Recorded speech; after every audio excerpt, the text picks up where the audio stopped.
counterintuitive, but the best place to start is with your end goal, because if you know where you're working towards, it will make it much easier for you to make daily sacrifices to get to that goal.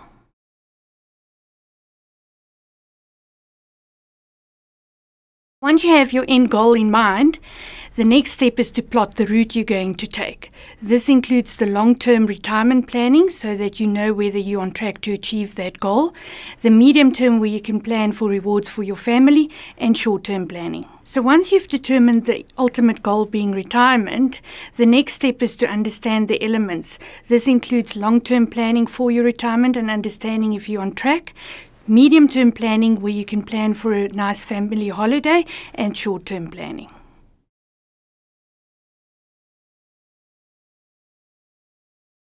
The obstacles we look at when we look at financial planning is broken up into elements.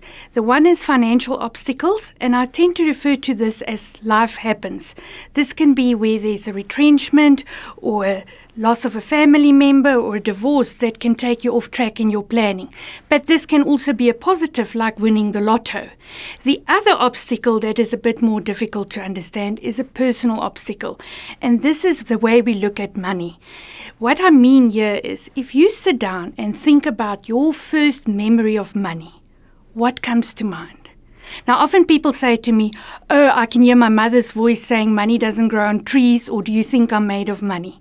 Why is this important? Because if you understand how you look at money, you will understand how you spend money and your attitude towards money. And then you can understand the obstacles along your way.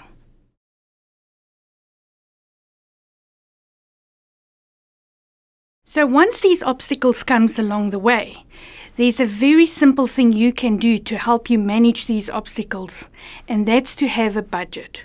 For me, a budget is the cornerstone of a financial plan, and that is something that you are in control and in charge of.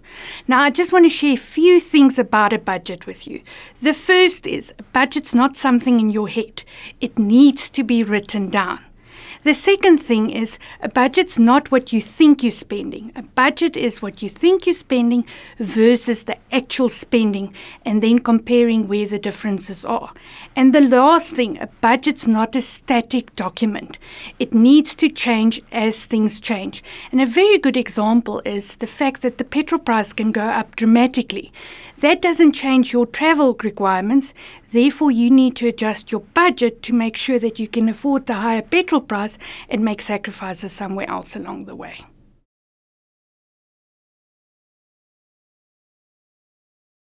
Now we've removed the obstacles, which is things that comes along the way in your financial plan. The next part is to make sure that you stay on track.